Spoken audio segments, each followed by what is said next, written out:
¿Cómo están? Bienvenidos a un programa más de La Agenda del Poder. Como ya nos caracterizamos en este programa, vamos a tocar un tema que estoy segura que va a ser de su interés. Y es que Bolivia actualmente enfrenta un escenario cada vez más complicado y vamos a hablar respecto a algo que es preocupante para varios sectores, y es el tema de la producción del gas y el tema igual en general de la producción y abastecimiento de combustibles en nuestro país. Y eso nos arroja una gran pregunta. ¿Estamos realmente a puertas de una crisis eminente en cuanto a energía en nuestro país? Y por eso mismo este tema va a ser abordado por diferentes analistas y vamos a desglosar, vamos a ver las causas, los desafíos, las preocupantes y también las posibles soluciones a este tema. Y voy a dar la bienvenida a la licenciada Silvana Gómez, quien es economista. También voy a dar la bienvenida al ingeniero Orlando Cosío, especialista en bioenergía. Y también al magíster Hugo Pérez Romero, presidente del Colegio de Profesionales de Ciencias Administrativas y Empresariales de Cochabamba. Un gusto tenerlos a los tres en el programa y bueno, espero que sea una charla placentera y sobre todo de mucha retribución. No, muchas gracias por la invitación, por poder compartir con los colegas y tu audiencia. Buenos Silvana. días. Muchas gracias, Lirio, por la invitación y de la misma manera poder compartir y vertir opiniones dentro de esta situación que nos está abarcando prácticamente y a todos los bolivianos. Ingeniero. Muchas gracias por la invitación, va a ser interesante tocar el tema energético. Empecemos por esta pregunta que decía, ¿nos estamos acercando a una crisis eminente? Ya estamos en la crisis.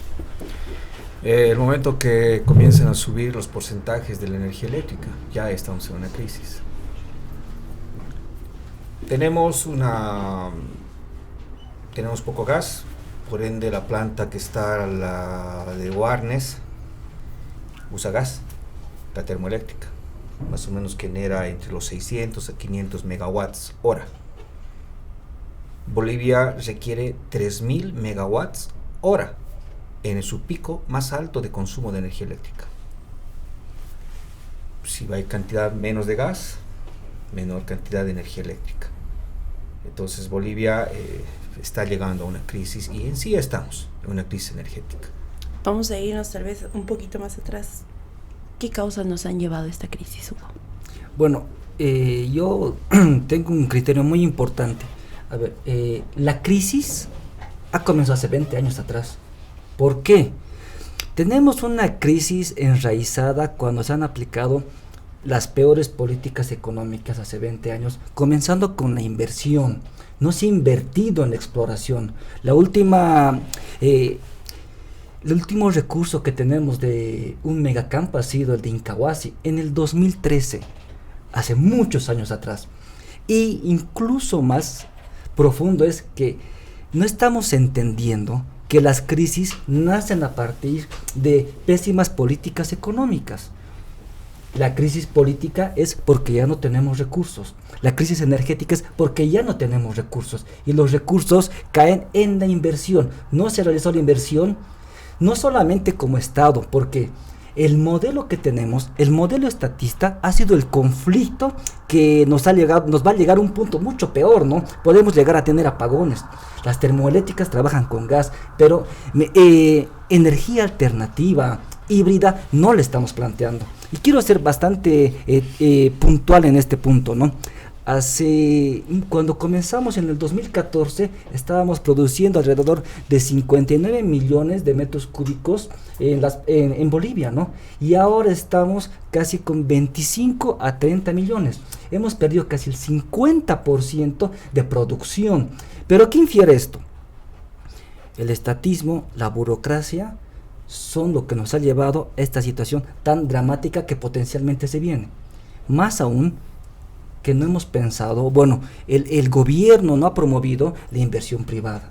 Porque esto es consecuencia de la inversión privada y por la burocracia que ha manejado el país. Entonces, mientras el gobierno no piense en respetar la seguridad jurídica para que se pueda realizar la inversión, no vamos a poder salir del fondo que ya vamos a llegar. Gracias, Hugo. Silvana. Bueno, como bien se ha estado virtiendo en este momento, la situación es crítica y es compleja, ¿no? Venimos atravesando dentro de esta crisis, a razón, como bien lo mencionaba Hugo, hace 20 años, sin embargo, dentro del sector hidrocarburífero es un sector a largo plazo, ¿no? Ya que también es de alto riesgo, precisamente porque no se puede determinar en un momento de hoy para mañana las soluciones o las posibles soluciones que se tienen que dar, ¿no? Entonces, esto ha ido atravesando a razón de muchas crisis y dentro de, más allá dentro del tema político, también los factores dentro de las pugnas sociales, ¿no? Que a razón dentro de esta, como en la guerra en este caso dentro del 2023, ¿no? La guerra del gas, el referéndum sobre el gas, también de los 5 puntos, las preguntas que se hicieron el 2004, ¿no? Entonces fueron de alguna manera aplicando estas pugnas dentro de la ideología y las presiones sociales que existen, y dentro de todo aquello el gobierno también, ¿no? Que dentro de la posición que enmarca, no ha sabido resolver y fomentar dentro de la inversión privada, más allá dentro de la inversión privada, un aspecto jurídico legal dentro de la confianza que tiene que dar a los inversores, tanto la inversión privada como la extranjera, ¿no? Entonces venimos atravesando esta situación ya que nos va llevando prácticamente a una situación que no queremos, ¿no? Eso es lo que se busca, posibles soluciones que vamos a ir mostrando también a la larga, pero tal vez llegamos ya estamos en una pérdida del poder adquisitivo y más allá dentro de una hiperinflación, ¿no? Que la sociedad prácticamente eso es lo que tenemos que buscar soluciones ante ese tema también que se viene más adelante, ¿no? Es que el factor económico es determinante, ¿no? Sí. Y en la situación en la que se encuentra actualmente Bolivia es muchísimo peor. Es que hay un efecto multiplicador muy importante, Lirio. A ver, tenemos crisis energética. La crisis energética incrementa el precio de los combustibles, porque tenemos que dividirlo en tres. La crisis energética incrementa combustibles, incrementa energía eléctrica, incrementa el gas. Y ese incremento de precios no se lo va a absorber el Estado, lo va a trasladar a todos los ciudadanos, ¿correcto? Entonces, ¿qué sucede? De la misma manera, al trasladar el incremento de precios, las empresas van a empezar a subir naturalmente por oferta y por demanda. ¿Y eso en qué recae? Que potenciamos la inflación que actualmente estamos viviendo. Nosotros tenemos que dividir la inflación técnicamente y conceptualmente hablando en 2 parámetros muy importantes. De un dígito, es una inflación moderada. Cuando ya manejamos 2 dígitos, es una inflación bastante delicada, potencialmente que apalanque a una hiperinflación. ¿Qué sucede con todo esto? Si no empezamos a generar políticas de inversión en nuestro país, porque es Vox Populi y natural conocimiento que Bolivia no tiene la capacidad de poder realizar inversión para realizar exploración, que ese es el conflicto más importante que tenemos ahora. No se ha explorado hace 20 años atrás cuando teníamos recursos, entonces las consecuencias son ahora crisis política, crisis energética y crisis económica. Y eso no va a ser controlable mientras tanto el gobierno no comience con políticas de shock, que lamentablemente tenemos que llevarnos ahora. ¿Qué sucede con todo esto? Que a la fecha ya pasamos más de 5 o 6 meses del gobierno y no establece, no sincera los precios, porque el conflicto de que tenemos un decreto supremo que los privados podemos importar combustible, gasolina y diésel. Entonces, pero cuando tú vas a importar el combustible, vas a importar a precio internacional. Cuando quieras vender en nuestro país, tenemos que vender y vamos a encontrarnos en el mercado con 2 precios de combustibles. Un precio alto, que va a ser el precio alto sin filas, y va a ser el precio bajo, subvencionado del gobierno, pero con filas. ¿Y qué sucede? Naturalmente los empresarios van a tener que comprar el precio alto para poder abastecerse y para poder realizar comercio, y al comprar el precio alto van a trasladar el incremento del precio al ciudadano, y eso ¿qué infiere? Inflación, porque perdemos poder adquisitivo. Y esto tenemos que ser más profundos aún, porque por todo este mal manejo económico, el gobierno nos está robando. ¿Por qué nos está robando? Al generar inflación, porque son las decisiones del gobierno, mete la mano a nuestros bolsillos. Tú tienes tus ahorros, Silvana tiene tus ahorros, tú también, Liromar, tienes los ahorros. Nuestros ahorros están en bolivianos. Y al perder el valor adquisitivo de los bolivianos, lo que antes podíamos comprar con 7,000 bolivianos, $1,000, ahora vale menos, porque compramos 700. Y esos $300 de diferencia no es pues por culpa nuestra que hemos perdido el valor de nuestro dinero, es por culpa de las pésimas decisiones del gobierno ejecutivo y del gobierno legislativo. Ingeniero, concordamos con lo que mencionó Hugo, que el problema actual que estamos enfrentando es porque el gobierno fue incapaz de realizar exploraciones en su momento. El gobierno, desde el primer momento de hablar de la gasolina basura, fueron incapaces. Lamentablemente, la carga económica y social es siempre para el pueblo, ¿no? El 45% que se ha devaluado tu casa es para nosotros, no para ellos. ¿Por qué dije esto de la gasolina basura? Porque algunas veces salen los ministros y te vienen a contar un cuento de que lo han mezclado con agua, que lo han mezclado con aceite, y no es así. La gasolina en sí, en su composición, tiene hidrógeno y carbono. Y si tú compras una gasolina de pésima calidad, químicamente es que tiene mayor cantidad de carbono y menor cantidad de hidrógeno. Y es gasolina basura. Y lo están comprando desde origen. ¿Y qué nos dicen a nosotros? Lo están mezclando aquí. Lo está mezclando el transportista que viene al cisterna. Lo está mezclando, es culpa del alcohol anhidro, que es el etanol, que lo están mezclando en YPFB. Y no es así. Lo que dijo el colega es real. Nos están mintiendo y la peor cara que se lo dio el pueblo, ¿no? Ahora, el gobierno plantea en poner unas granjas solares, porque tenemos que hacer un análisis de que no hay gas, suben los porcentajes de tarifas y va a haber apagones, o tal vez ya hay apagones en La Paz. Entonces requieres como mínimo un colchón energético de unos 2,000 megawatts. La solución de ello, salomónica, es decir, plantas solares. Y salieron diputadas de La Paz, vamos a hacer una granja solar. La pregunta es, para 1 megawatt requieres entre los 8 millones a 10 millones de bolivianos. Para 1 megawatt requieres 2,000 megawatts. ¿Cuánto de dinero es eso? ¿Tendrán la capacidad de inversión? Y tienen que entender una cosa, que los paneles solares solo tienen una duración de 10 a 9 años y requieren mantenimiento constante. Va a salir mucho más del presupuesto. Exacto. Y aparte, otra observación es que la generación de energía de un panel solar no tiene picos altos como picos bajos. No estoy en contra de la energía solar, estoy de acuerdo con las energías alternativas, pero seamos serios. Ha habido políticas anteriores a estas gestiones, tanto de Arce y lo que el actual presidente y antes de Yanine, que no sé, algunas veces yo me pregunto por qué el ciudadano es tan hipócrita con uno mismo. Somos bien hipócritas. ¿Sabe por qué? Hablamos de medio ambiente cuando se tenía que hacer el proyecto hidroeléctrico El Bala Chapete. Costo de inversión, 6,000 a 7,000 millones de dólares. Producción hora, megawatts, de 3,500 a 4,000 megawatts. Cubría toda la demanda de Bolivia. ¿Y por qué digo hipócritas? Se han levantado contra el proyecto los medioambientalistas, políticos. Pero ¿qué decimos del río contaminado que tiene La Paz por la minería? ¿Qué decimos del río Rocha, que nosotros estamos acá cerca? Vista Decimos gorda, ¿no? algo de lo que contaminan las industrias.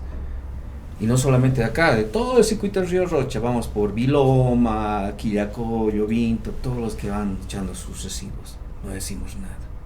Somos lamentablemente hipócritas. Pero un proyecto social que iba a ayudar al pueblo, nos hemos opuesto.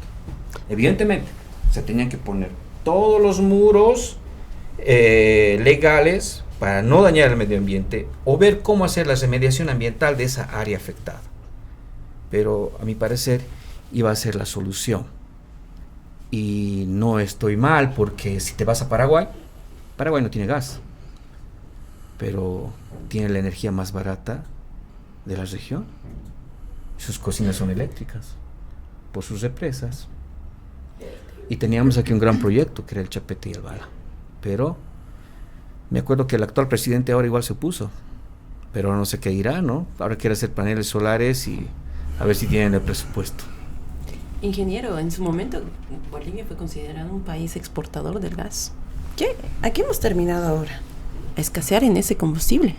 Lo que decía el colega, ha sido las malas políticas para no explorar. Si se ha explorado, lo han encontrado.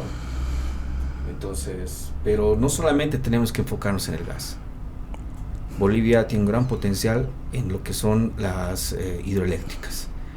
Tiene un potencial grande. Y se manejaba una frase muy bien sonada, ¿no? Porque lo volvían propaganda, ¿no? Decían, Bolivia es el corazón energético de Sudamérica. Y ahora, en poco tiempo, Bolivia está en terapia intensiva, energéticamente hablando. Pero por culpa de la burocracia y del estatismo, ¿no? Eso me hace recuerdo cuando yo estaba en la universidad y decía Carlos Mesa, Bolivia se nos muere. Tengo que poner mi mano aquí para que me den dinero para pagar sueldos, y siendo que exportábamos gas, no íbamos a exportar recién, ya estuvimos exportando gas.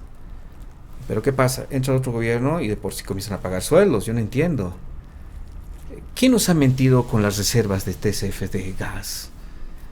Sería importante, ¿no?, preguntarnos quién dijo que tenemos esta reserva en cantidad, porque bajo ese término hablaron lo que dice el colega, Bolivia, corazón energético de la región, porque no fue como locos, tuvieron un dato técnico, montos.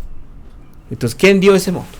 Es que ahí vamos a algo muy importante, porque mira, incluso ahora, ¿no?, las últimas elecciones, todos los políticos en campaña electoral se maneja, ¿cómo lo decimos más bonito? Manejan como propaganda política los recursos naturales, la energía de nuestro país, pero como propaganda política, sin datos. Y ahora que estamos en una crisis, ¿dónde están los datos? ¿Quién manejaba esos datos? ¿Quién es la responsabilidad? Porque hay que ser claros con esto. Decían que había no sé cuántos trillones de reservas y demás, irresponsablemente. ¿Y qué sucede con esto? Supuestamente se ha invertido para tener reservas y no se han encontrado resultados. Entonces lo que tenemos que encontrar son responsables. ¿Dónde están esos responsables? Y esa responsabilidad nace nuevamente acerca de una responsabilidad legislativa, porque para poder invertir en exploración se erogan un montón de recursos, y esos recursos se aprueban primero en la asamblea, luego lo ejecuta el ejecutivo y se tienen resultados. Y ahora, ¿dónde están los responsables de los que han aprobado cantidades astronómicas para realizar exploración? Porque gastar con dinero ajeno es fácil, ¿no? Pero ahora el dinero es de todos nosotros. Ahora estamos entrando en escasez. Ahora lo único que hace este gobierno es administrar la escasez. Tal vez ahí podría, Licenciada, dentro del aspecto eléctrico, como mencionaba el ingeniero, Bolivia prácticamente se abastece de la electricidad al 70% mediante termoeléctricas, plantas termoeléctricas. Entonces, para generar las plantas termoeléctricas, ahí el ingeniero tal vez dirá, se necesita gas, ¿no? Entonces, es muy importante que el gas que nosotros compramos, o que sigue siendo subvencionado por el gobierno, que prácticamente el precio que se nos da es $1.3, pero el precio regular que tiene que ser en el mercado internacional que nosotros encontraríamos sería aproximada de 10 a $12, o sea que estamos hablando de 10 veces más al costo. Entonces, ¿qué pasaría en esta situación dentro de la electricidad? No se hacen diferentes otras alternativas, como bien mencionaba, en temas fotovoltaicos, también en temas la geotecnia geotérmica, que es muy buena, electricidad que genera bastante. Entonces, muy independiente a todos los energéticos que están dentro, el gas, el diésel, el gas, la gasolina, el GLP, ¿no? Y dentro de eso también está la energía, ¿no? Entonces, la demanda que va, la sobredemanda que se va a dar a lo largo de estos tiempos va a ser grande, ¿no? Está más o menos proyectado nuestras reservas, que oscilan a 3 trillones, si no me equivoco, dentro de las reservas de gas. Actualmente están osciladas que esas se van a terminar más o menos el 2029, ¿no? Entonces, ¿qué vamos a hacer después? Vamos a tener que comprar gas. Antes Argentina era uno de los de nuestros compradores, ¿no? Pero ahora es nuestro competidor, ¿no? Brasil de la misma manera, ¿no? Brasil está en sus propios proyectos. Tenemos un proyecto con Petrobras al 2027 que se acaba al año, ¿no? Entonces, después, ¿qué vamos a hacer, no? Ya no somos atractivos, como bien lo mencioné anteriormente y se estaba hablando dentro de los colegas, el aspecto de la inversión, ¿no? No tenemos un respaldo jurídico para poder atraer inversión extranjera y también tener una consolidación dentro de la inversión privada. ¿Por qué? Porque cuando los temas sociales, ¿no? Y grupos sociales, en el momento que quieran, paro, bloqueo y pues empiezan a acercar y a generar una situación que prácticamente nos está llevando mucho más al abismo. Creo que vea. Yo tengo una propuesta, bueno, no es personal, ¿no? A ver, ¿qué sucede? No somos el único país que está entrando en una crisis de esta naturaleza. Hay ejemplos que me gustaría mencionarlos, pero partir de un concepto, de una premisa muy importante que lo tenemos que saber. El 70% de energía eléctrica que nosotros tenemos en Bolivia es a razón de las termoeléctricas. Y las termoeléctricas trabajan con gas. Soluciones que se han planteado. Noruega, a través de abierto el mercado de energías, hay inversión privada y también hay inversión estatal. Y la líder del mercado es inversión estatal. Perú, de la misma manera, inversión privada, inversión estatal, pero con reglas claras de seguridad jurídica y de transparencia en precio internacional. Un ejemplo muy importante que tenemos que tomar un ejemplo muy importante que es Chile y España. Chile, ¿cómo lo ha solucionado? Porque tenía crisis igual que nosotros. Ha trabajado a través de modelos híbridos de energía eléctrica. ¿Qué me refiero? De día trabajan con energía eólica, de noche con energía de termoeléctrica, con gas, para poder optimizar los recursos y así mitigar el uso del gas que ahora nosotros podríamos extender en el transcurso del tiempo el consumo del gas a nivel nacional. Y de la misma manera España. Pero tenemos que orientarnos hacia esas políticas, pero esas políticas de inversión, porque hay que ser bien claros. La inversión de energía eólica es inversión privada. Y Texas de Estados Unidos ha hecho lo propio. La energía eléctrica en Texas es energía privada a bajos costos, porque ellos trabajan con energía solar y con energía eólica. Tenemos ejemplos varios, pero lo que no tenemos es voluntad política. Exacto. Ingeniero, ¿hay capacidad para implementar este tipo de soluciones que señala? La seguridad jurídica, un gobierno fuerte, ¿no? Lo más importante. Un país que se ponga la bandera y decir, en esta gestión, de acá para adelante, trabajemos todos juntos. Y me encanta lo que dice de Noruega. Noruega es un país que subsidia la energía eléctrica para su pueblo. Evidentemente paga el precio internacional a la empresa privada o a la empresa mixta privada con el Estado, pero subsidia. Entonces no le da la carga al pueblo. Lamentablemente en Bolivia se está buscando dar la carga al pueblo, al más pobre. Para mí, a mi modo de ver, una de las soluciones tal vez va a ser volver a retomar este proyecto del Bala. Pero para eso necesitamos seguridad jurídica. Necesitamos un gobierno fuerte. Si no hay eso, no se va a hacer nada.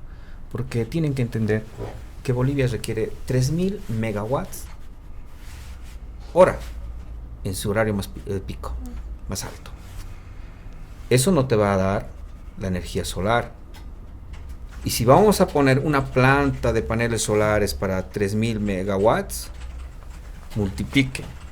1 megawatt requiere 10 millones de bolivianos. Necesitamos 3.000. Ahora, la represa costaba entre los 5 a 6 mil millones de dólares, si no me equivoco. Pero generaba casi 4.000 megawatts. Pero nos da energía constante, y regulable, igual. La energía eólica es otra opción que hay en Warnes, ¿no? Sí. Pero igual sus costos de inversión son altos, sus costos de mantenimiento son altos, todos esos temas se tienen que abordar. Esperemos que el gobierno tenga la capacidad de hacer bien su trabajo. Y ante la coyuntura que nos encontramos, veo verde, en palabras más vulgares, que alguien quiera invertir en eso. Pero aquí hay algo que tenemos que tocar que no lo estamos viendo, es el contrabando de energías, ¿no? Porque es... el 30% en general de energía, sea de gas o sea de combustibles, se va al contrabando. Y cuando llamamos contrabando, son los autos chutos, son la venta de las garrafas en el Perú y demás. Entonces, para poder mitigar esto, tenemos que ser racionales con el precio. Tenemos que trabajar a través del precio internacional. Porque, ¿qué sucede? Si seguimos subvencionando, primero que el gobierno no tiene plata, nuestro país, Bolivia, no tiene recursos. Nos estamos prestando ahora del FMI para poder seguir escapando hacia adelante a la crisis económica. Y eso es irresponsable porque no lo va a pagar este gobierno. Lo van a pagar otros gobiernos, lo van a pagar nuestros hijos, nuestros nietos. Porque esos créditos no son a 5 años, son 20, 30, 35 años. Entonces, deberían ser responsables. Y vuelvo que deberían ser responsables los legisladores, porque ellos son los primeros que lo aprueban. Ahora, no comparto acerca de el manejo de la inversión de nuestro país. Si nosotros dejaríamos que la inversión privada pudiese trabajar en Bolivia, tuviésemos más opciones.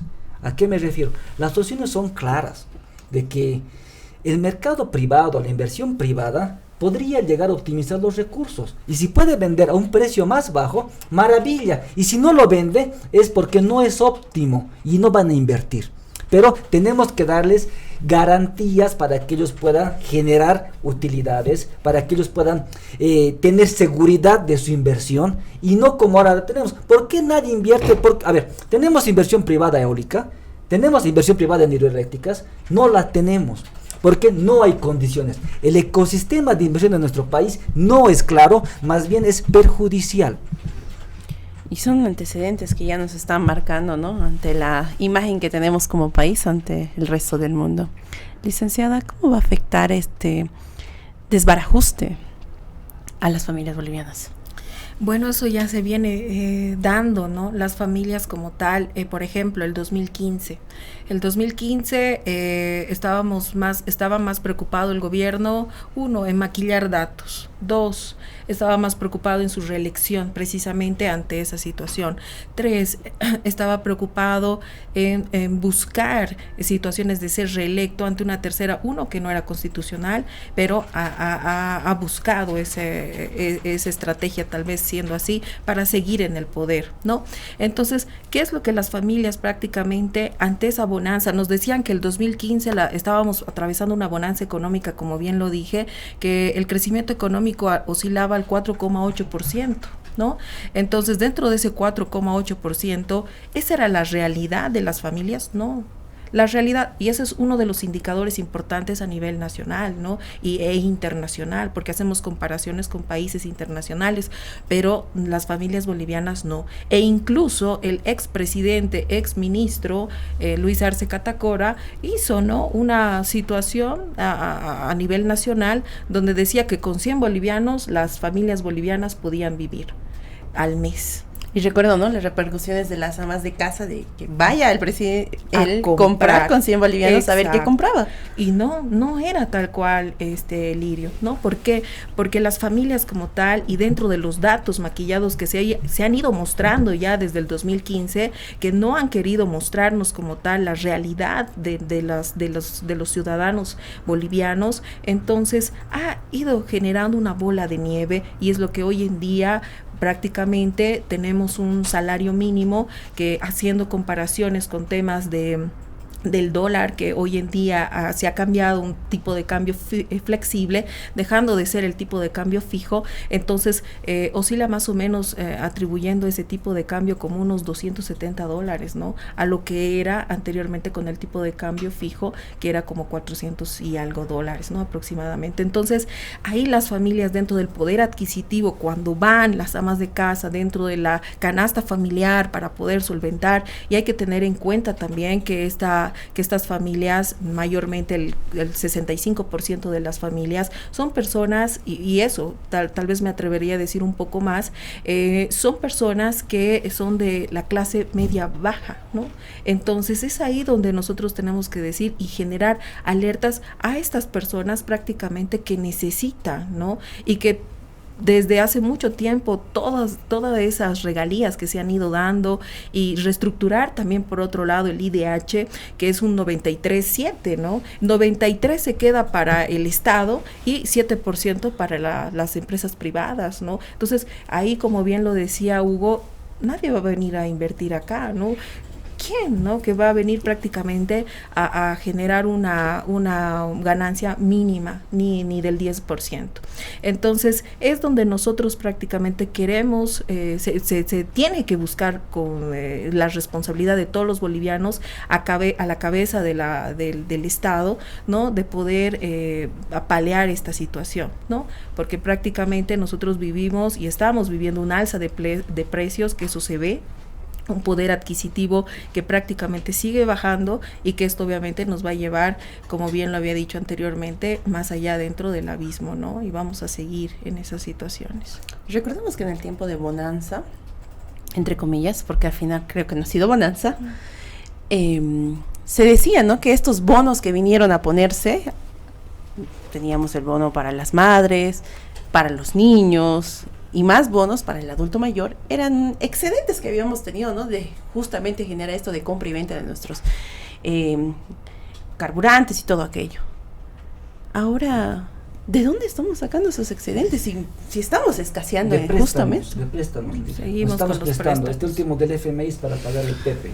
Pero a ver, yo no... Y seguimos con políticas fiscales precisamente de estos bonos, ¿no? Y hablando justo de eso, ¿sería bueno retirarlos? Pues para reducir, porque mira, son préstamos que no tenemos retribuciones. ¿Con qué los vamos a pagar? Sí, con el Estado, ¿no? Porque no es dinero que estás invirtiendo. Es que estamos gastando más de lo que ingresa, ganamos, que ingresa. Entonces es una alerta que el gobierno prácticamente está asumiendo esta situación, pero no la está haciendo de la mejor manera. Entonces no está haciendo realmente las cosas que debería hacer. ¿Por qué? Por quedar bien con este sector social, con el otro sector social. Si bien tiene que haber esas alianzas, más allá de alianzas, estas conversación, comunicación, ¿no? Que eso es lo que conlleva, pero no todo se tiene que generar así, ¿no? Es como, por ejemplo, el tipo de cambio flexible, sube, y todos creen a nivel nacional que el tipo de cambio flexible va a subir el tipo de cambio, entonces va a subir el corte de pelo, va a subir el servicio del que arregla el auto, o sea, son servicios, no inciden dentro de, pero sin embargo genera ese pánico a la sociedad, y tenemos que fomentar y cambiar la mentalidad del boliviano. El boliviano de por sí ya está, no sé, muy clavado en el corazón que cualquier cosa que sucede es el tipo de cambio. Adelante. Me permite cerrar sobre este Claro punto, sí. porque y para que tú entres, por favor. A ver, no, tenemos que entender que las subvenciones son una burbuja. Todo lo que hemos vivido en el transcurso del 2000, incluso desde 2008 a la fecha, un poco antes que incrementemos el precio, todas las subvenciones han sido una burbuja, y ahora que ha explotado, recién hemos sincerado los precios. No es que los precios han subido, sino es que los precios han llegado a costar lo que deberían costar, porque las subvenciones perjudican y generan un error en el precio final. Porque antes, si tú calculabas tus costos con una gasolina subvencionada, se iba a acabar. Si calculamos los costos con gas subvencionado, se va a acabar. Entonces, toda la subvención son burbujas que terminan y explotan, y los que más sufren con ese incremento de precios, entre comillas, porque se están sincerando, es la gente de escasos recursos. Bueno, Hablemos tocando el mismo un poquito, tema. Claro que sí. Inge, y argumentando esto, ¿no? Si bien hay subvención, hemos retirado, como dice, es sincerar los precios. Hay sectores. No hemos sincerado. Bueno, de estamos en ese camino. Sí. Hay sectores que siguen teniendo subvención. Y son esos sectores justamente los que retribuyen casi mínimamente al país. ¿No? Estamos hablando, por ejemplo, de la central obrera, tenemos los mineros, que son, tal como mencionaba la licenciada, son sectores que han tenido alianzas o están teniendo alianzas con el actual gobierno para no generar movilizaciones. El tema, por ejemplo, estimada Lirio, de las subvenciones dentro de los energéticos, parcialmente se ha dado. Porque, como bien decíamos, la gasolina se cotiza a 12 bolivianos, 10 bolivianos, 12 bolivianos, y ahora está nosotros lo vendemos, comercializamos a 6,96. El diésel, lo mismo, está en 9,8, pero nosotros a nivel internacional, obviamente alrededor en los países, se comercializa a 15, ¿no? Entonces, es como decía del gas también, está a 1,3 y pues se vende a 10, a 12. Entonces, dentro de estos panoramas parcialmente se tienen que quitar totalmente, pero apoyando de políticas tal vez políticas sociales que atribuyan a esta gente más vulnerable, y los subsidios por correspondiente dentro de las políticas fiscales, por ejemplo, que son los bonos, como bien lo mencionabas. Esos bonos de por sí ya deberían dejar de existir. Si bien, por ejemplo, los bonos que tal vez podrían ser factibles serían para las personas de edad adulta, ¿no? Que prácticamente no ha habido una buena planificación dentro de estos aportes que se pueden dar a largo plazo, y que estas personas obviamente se pueden jubilar con los goces, a razón de que cuando somos adultos mayores somos menos productivos, ¿no? Y eso lo sabemos y eso tenemos que cuidar, y eso es otro tema también que se tiene que abordar, porque precisamente hay muchas personas con edades tal vez muy avanzadas, por encima de los 65 años, que siguen trabajando, ¿no? Y que obviamente siguen dentro del trabajo. ¿Por qué? Porque pues el sueldo es mucho mayor al aspecto que le van a jubilar, ¿no? Al monto que le van a jubilar. Entonces, estos aspectos tienen que ser cortados, siempre y cuando manejando estratégicamente algunos bonos que lamentablemente tenemos que seguir manteniendo, como por ejemplo para mí, ¿no? Mi percepción dentro de las personas adultas mayores, ¿no? Y los demás bonos que han sido creados, que la verdad para mí son obviamente en un momento dado que sí son significativos, pero no son sostenibles en el tiempo. Entonces, eso es lo que prácticamente nos está queriendo decir nuestra Bolivia, porque está en agonía, ¿no? Ingeniero, ahora sí. A ver, dije al principio, vivimos una sociedad hipócrita, ¿verdad? A ver, yo soy privado. ¿Ustedes creen que yo voy a bajar los precios si sube? No lo voy a hacer. Entonces necesito un ente regulador sí o sí.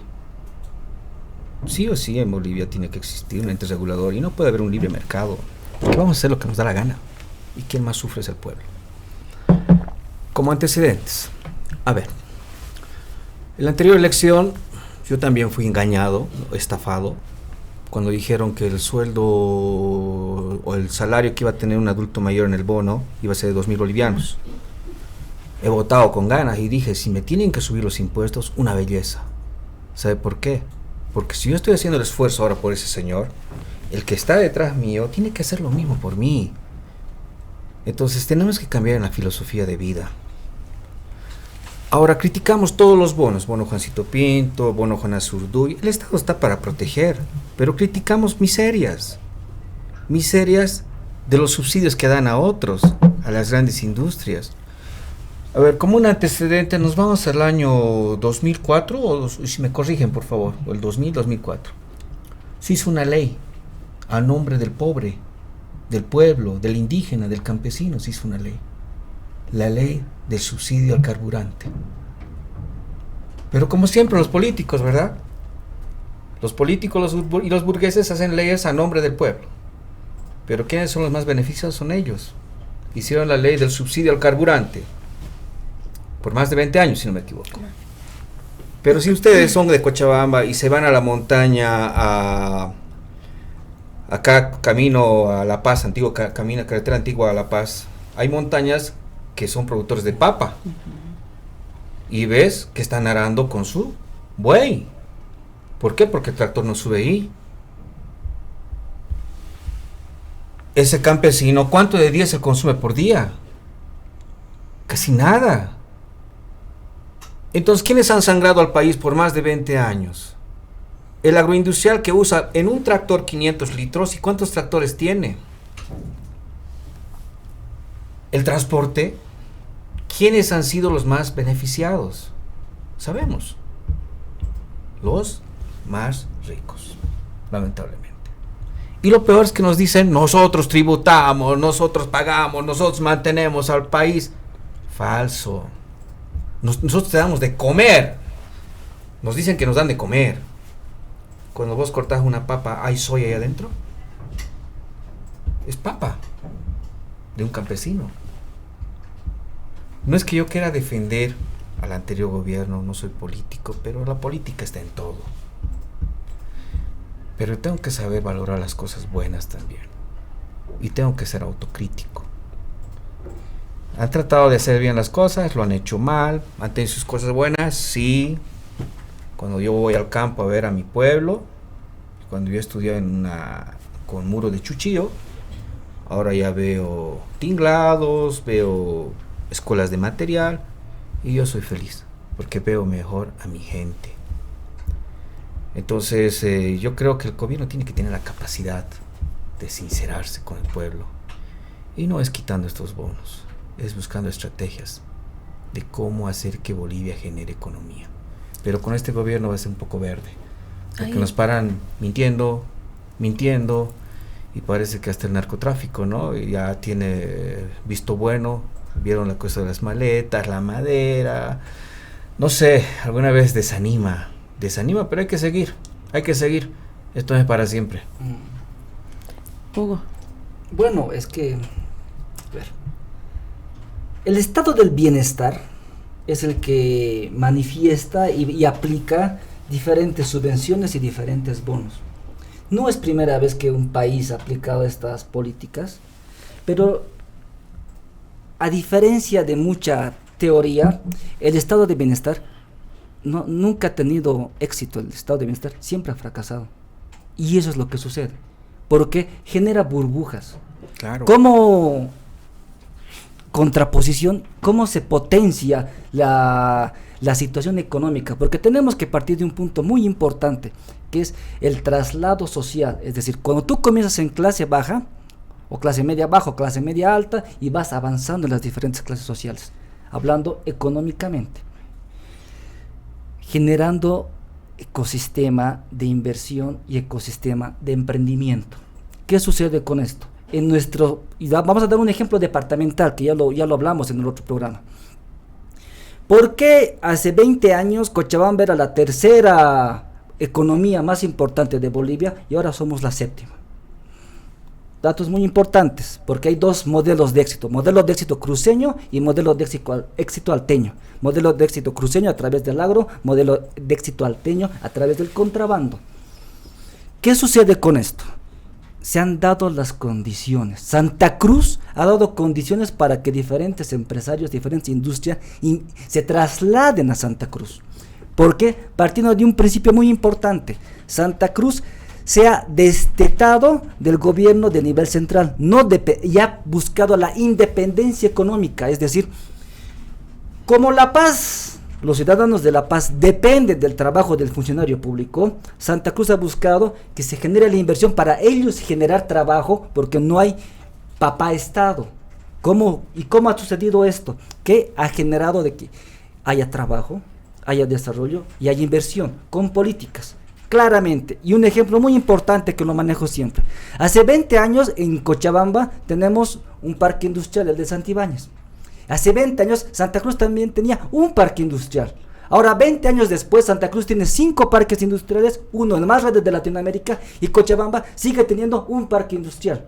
Y en ese parque industrial de Santibáñez, si tú quieres sacar tu material, tu producto, tienes que trabajar sí o sí con la gente de Santibáñez. Es decir, estás obligado a trabajar en un modelo que solo es bastante mercenario con el lugar, ¿no? Incluso las patentes en Santa Cruz no son como las de Cochabamba. Entonces, el tema va en condiciones. Ahora, hablando departamentalmente, eso ha sucedido. Y hablando nacionalmente, condiciones de inversión en nuestro país, no tenemos inversión extranjera porque no hay condiciones.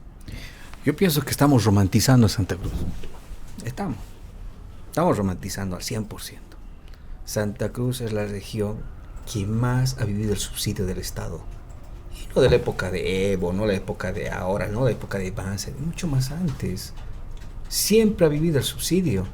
Ahí está un ejemplo que les di, el subsidio al carburante. ¿Quiénes han consumido más diésel y gasolina?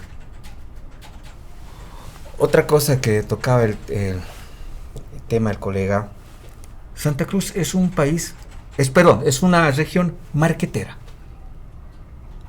Un ejemplo, Santa Cruz recibe remesas de todo el país, cada mes. Y ahora les están subiendo el precio. ¿Por qué? Porque ya no van a pagar a $6.97 su terrenito. Están haciendo acuerdos de 8, 9 dólares bolivianos el dólar. Santa Cruz es una ciudad marquetera o una economía marquetera. ¿A qué me refiero? Que han comenzado los terrenos que han explotado con la soya, porque cierto tiempo el terreno ya no da, la tierra. Entonces han comenzado a generar las urbanizaciones. La urbanización, con todo ese modelo marquetero, dijeron que Santa Cruz es la tierra donde vas a vivir bien, donde vas a generar empleo, y no se dan cuenta que en Santa Cruz hay una mega pobreza también, si te vas a las laderas. No es como pintan, pero hay una cuestión. Los profesores de La Paz, Oruro, Cochabamba, El Alto, trabajadores, con ese marketing de que allá van a tener progreso, que han hecho comprar sus terrenos. No viven allá, pero mandan remesas desde su región. ¿Cuánto recibe Santa Cruz por mes? Es otro modelo de negocio que ellos tienen, del marketing. Entonces no comparto que Santa Cruz sea sacrificado o tiene un modelo cruceño que funciona muy bien. No. Para mí la economía cruceña, su modelo cruceño es más del subsidio y este tipo de marketing que han sabido usarlo para atraer divisas. Bueno, se llamaría inteligencia, lo es, ¿no? Lo han hecho. Está bien, no es nada malo. El subsidio lo hemos tenido todo el país, ¿no? Es que no es, el subsidio no es, si a vos te dan 10 bolivianos y al otro le dan 1 millón al año, ¿te parece justo? No, y tienes que pagar esa deuda externa porque eso no es regalado. Llega el momento, vamos a pagar todos. Y no es que paga solamente el empresario cuando factura. También paga hasta el limosnero de la calle. ¿Por qué? Con la canasta familiar sube y está pagando. Paga hasta la señora que vende jugos de naranja. ¿Por qué? Porque cuando paga la tarifa de la luz, del agua, la factura, ya está aportando. Entonces, todos vamos a pagar la deuda. Todos.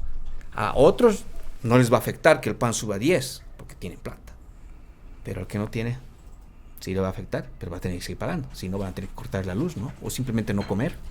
Ahí tal vez yo quisiera hacer una mención. Si bien Santa Cruz se habla bastante de Santa Cruz dentro de su crecimiento empresarial que ha tenido, pero también está dentro lo que hoy en día hemos visto, el narcotráfico, ¿no? El narcotráfico también es una de las economías subterráneas en Bolivia que sigue, sí, obviamente no lo vamos a erradicar, ¿no? El narcotráfico, el contrabando, la corrupción son economías subterráneas que jamás vamos a erradicar, pero podemos moderarlas, ¿no? Sin embargo, si bien Santa Cruz ha crecido dentro, como dice el ingeniero, conforme a los subsidios que ha habido al carburante, pero no solo es eso, sino también hay otras cosas más que han ido y han potencializado lo que hoy en día vemos dentro del crecimiento en Santa Cruz. Sin embargo, en todas las ciudades se puede visualizar que hay pobreza. Hay pobreza. Y con esto termino yo este tema, licenciada. Ha sido tan sinvergüenza hace más o menos en la época de Evo Morales, si no me equivoco, el agro. En este momento tenemos 6.000 toneladas, si no me equivoco, de pasivo ambiental de glifosato, el agro. 6.000 toneladas de pasivo ambiental. Argentina, que le compras vos el glifosato, o a Brasil, o a los países europeos, no te van a volver a recibir si ya pasó su fecha de caducidad. No, es tu problema. ¿Por qué? Porque estos plaguicidas están normados por protocolos internacionales. ¿Qué hacemos? Dicen los del agro. Tenemos 6.000. Le bancaremos al Estado. Van, hablan con el gobierno, dicen nosotros no tenemos plata. Imagínense a tal descarez, a tal cinismo que han llegado. No tenemos dinero. Tenemos 6.000 toneladas. Y el gobierno dice, no puedo yo bancarme las 6.000. Vamos a mandar primero 1.000 toneladas. ¿Quién pagó? Nosotros. Todos los bolivianos nos pagan para que vea Europa para su destrucción. Pero nadie dice nada de eso. Pero sí criticamos un bono Juancito Pinto, un bono miserable de Juan Azurduy. Pero no decimos nada de lo que otros reciben. A mí me van a funear tal vez cuando me escuchen en Santa Cruz. Mi planta está allá. Pero las cosas se tienen que decir como son. El narcotráfico, como dice acá la licenciada, es real. ¿Quién era el rey de la cocaína? Caso Huanchaca. ¿Quiénes lavaron el dinero en Santa Cruz? ¿Quién dio visto bueno? Nuestro querido general Banzer, ¿no es cierto? Entonces, todo eso, por eso hay que ser autocríticos, no agarrar y romantizar a una región, sino nosotros mismos. Cochabamba tiene mucho potencial. Lamentablemente es cierto lo que dice acá el colega. El parque industrial de Santibáñez no da las condiciones para que se haga industria en Cochabamba. Lamentablemente. No da las condiciones. Y es por esa situación que uno se va. En el caso mío. Migrar a otro lugar para poder generar. Y lo peor, generas en otra región, pero tu mercado está en esta región de Cochabamba. Imagínate, para mí era más fácil producir aquí y vender acá mi producto, pero no. Tengo que producir allá y tengo que mandar la materia prima a Cochabamba. Muy bien, vamos a llegar a la recta final y esto ya es para cerrar. Les pediré de manera breve, por favor, pongamos los puntos en la agenda. ¿Qué es lo que se debe trabajar a partir de ahora y que tiene que tomar en cuenta el gobierno central para tratar de, vamos a poner así, subsanar esta crisis que ya nos está afectando? Empiezo con usted, magíster. Gracias, Lirio. A ver, para tratar de apalear la crisis, tenemos que trabajar primero buscando medidas energéticas alternativas y trabajar de manera híbrida, caso ejemplo Chile, caso ejemplo España. Y nuevamente volver a políticas económicas racionales. No podemos gastar más de lo que nos ingresa. Licenciada.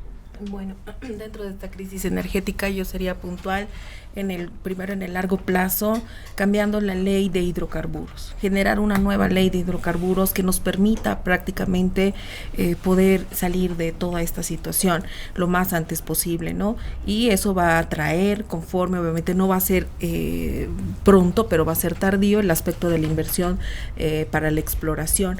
Y en corto plazo tal vez corregir los precios de los combustibles, ¿no? Como bien lo habíamos mencionado, ajustar parcialmente lo que es el diésel, la gasolina, ¿no? El gas, y conforme dentro del GLP, ¿no? Y también atraer y acompañar con políticas sociales, ¿no? Para que pueda focalizar a la gente más vulnerable, la gente que realmente lo necesita y que si bien ha estado muy de lado y prácticamente, como bien lo dijo el ingeniero, son personas que se han aprovechado, pero la mayoría prácticamente estamos en clase media baja, ¿no? Subsistiendo dentro de en esta situación, ¿no?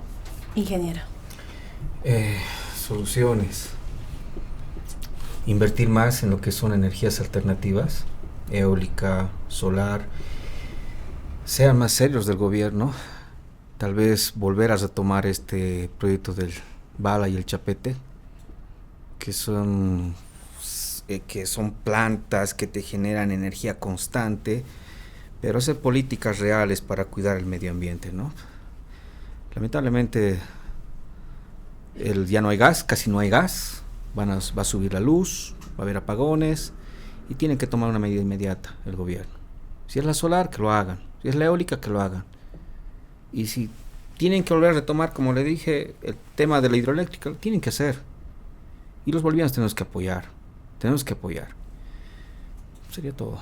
Muchísimas gracias a los tres. Ha sido un gusto tener esta charla con ustedes. Ha sido muy reconfortante y también ha sido muy enriquecedora. Esperamos tenerlos en una próxima oportunidad, tal cual que el caso del magíster, ingeniero, licenciada. Ha sido un gusto. De esta forma entonces cerramos este grandioso análisis que nos está dejando reflexiones que debemos tomar en cuenta y apuntarlos en nuestra agenda. Nos despedimos, nos encontramos en el siguiente episodio de La Agenda del Poder.